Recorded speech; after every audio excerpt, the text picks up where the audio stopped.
தண்டனை கொடுக்கறதெல்லாம் பத்தாது. இந்த மாதிரி குற்றவாளிக்கு கொடுக்குற தண்டனை வந்து மக்களுக்கு பயம் வரணும். தயவுசெய்து மதுக்கடை வருமானத்தை நம்பி கவர்மெண்ட் நடத்தணும் நினைக்க வேணாம். ஏன்னா அவரு ஃபர்ஸ்ட் நடிகராக இருந்தானே திருப்பி இங்கே பதவிக்கு வந்தார். அதில் திருப்பி நடிக்க வரலாம். நடிக்க வர்றது தப்பே இல்லை. ஒரு ஆட்சி வரும்போது முந்தைய ஆட்சியில் திட்டங்களை கொஞ்சம் அது கொஞ்சம் வலுவிழக்க வைப்பாங்க.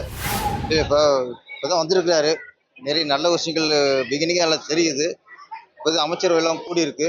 இப்போ அவங்க எல்லாரும் கொஞ்சம் செட்டில் ஆகணும். செட்டில் ஆகிட்டு எல்லாம் புதுசு. முன்னாட்சிலாம் ஏற்கனவே இருந்தவங்களே இருந்தாங்க.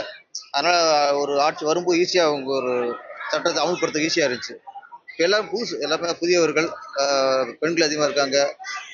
பட்டியலினத்தில் அதிகமாக இருக்காங்க. எல்லாம் புதுசாக இருக்கும்போது நம்ம கொஞ்சம் அவசரப்படக்கூடாது. அவங்க எதிர்பார்ப்பேன் ஒரு மாதம் 2 மாதமாவது கொஞ்சம் நம்ம வெயிட் பண்ணணும். ஆனால் சமீபத்தில் நல்ல திட்டங்கள் எனக்கு அவர்கிட்ட பிடிச்ச விஷயம் என்னென்னா, ஒரு ஆட்சி வரும்போது முந்தைய ஆட்சியில் திட்டங்களை கொஞ்சம் அது கொஞ்சம் வலுவிழக்க வைப்பாங்க. இது அப்படி இல்லை.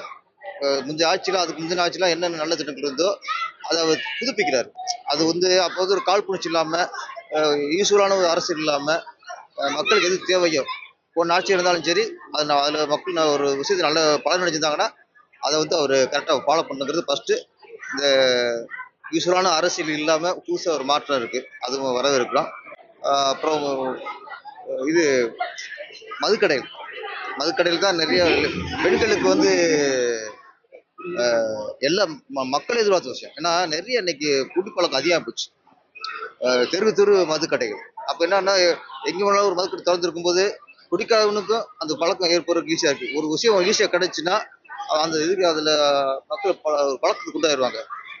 அது முக்கியமாக ஸ்கூலு கோயில் பகுதியில் உள்ள மதுக்கடையில் கொஞ்சம் குறைச்சது நல்லது. அது பத்தாது, இன்னும் நம்ம ரொம்ப குறைக்கணும். ஒரே ஒரு வேண்டுகோள் ஒன்றே ஒன்று முதல்வர்கிட்ட, தயவுசெய்து மதுக்கடை வருமானத்தை நம்பி கவர்மெண்ட் நடத்தணும் நினைக்க வேணாம்.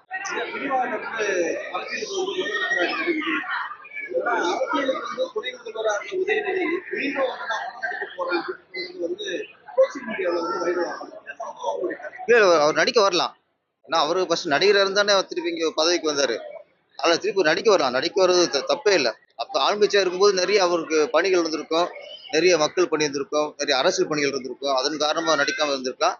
இப்போ ஆளுங்கட்சி இல்லாத பட்சத்தில் அவருக்கு ஃப்ரீ டைம் கிடைக்கும். இப்போ முன்ன மாதிரி ஆளுங்கட்சி இருக்கும்போது உள்ள அந்த டைட் ஷெட்யூல் இருக்காது. அப்போ அழகாக நடிக்கலாம். அவர் நடிக்கிறது ரொம்ப நல்லது. ஏன்னா அது மக்களையும் கொஞ்சம் என்டர்டெயின் பண்ணுங்க. உங்களுக்கு அந்த இடப்பட்ட நேரத்தில் அரசியல் பணி பண்ணுங்க. தாராளமாக நீங்கள் வந்து உதயநிதி சார் வந்து நடிக்க வர்றதை நாங்கள் வரவேற்கிறோம். சட்டம் ஒழுங்கு சீர்கெட்டு கிடக்குது, எங்க பார்த்தாலும் கொலை கொள்ளை சம்பவங்கள் வந்து அதிகரிக்குது அப்படிங்கிற மாதிரியான தகவல் வந்து எதிர்கட்சி தலைவர்கள்லாம் வந்து ஒரு கண்டன குரலா வைக்கிறாங்க. இல்லை சார், இப்போ வந்து இப்பதான் அவர் வந்து காருக்கு வந்து இப்பதான் ஸ்டார்ட் பண்ணியிருக்காங்க. இன்னும் ஃபர்ஸ்ட் கியரே போடலை. நான் அதுக்குள்ள வந்து 80ல் 100ல் போனால் வண்டி போகாது. ஏன்னா ஒரு ஆரம்பிச்சிருக்காங்க. அதில் வந்து சிலது நடக்கும். அப்போ இன்னும் வந்து உங்களுக்கு அமைச்சரவையே ஸ்ட்ராங் ஆகலை. இன்னொன்று காவல்துறையெல்லாம் எங்கெங்கே மாற்றங்களாக தான் இருக்குது. அதெல்லாம் என்ன அவங்க ஸ்டடி பண்ணலை.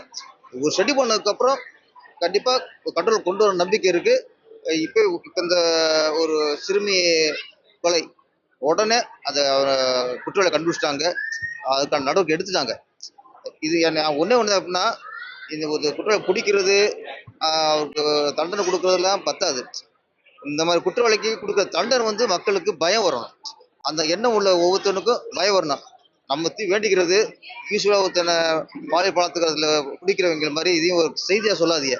அவனுக்கு என்ன தண்டனை அப்படிங்கிறத பகிரங்கமாக தண்டனை அதிகமாக இருக்கணும். அதுதான் நம்ம. ஏன்னா இன்னைக்கு வந்து குடிப்பழக்கம் எப்படி குறைக்கணுமோ அது மாதிரி இந்த பாலியல் வன்முறை அதிகமாக இருக்குது, அதையும் குறைக்கும்.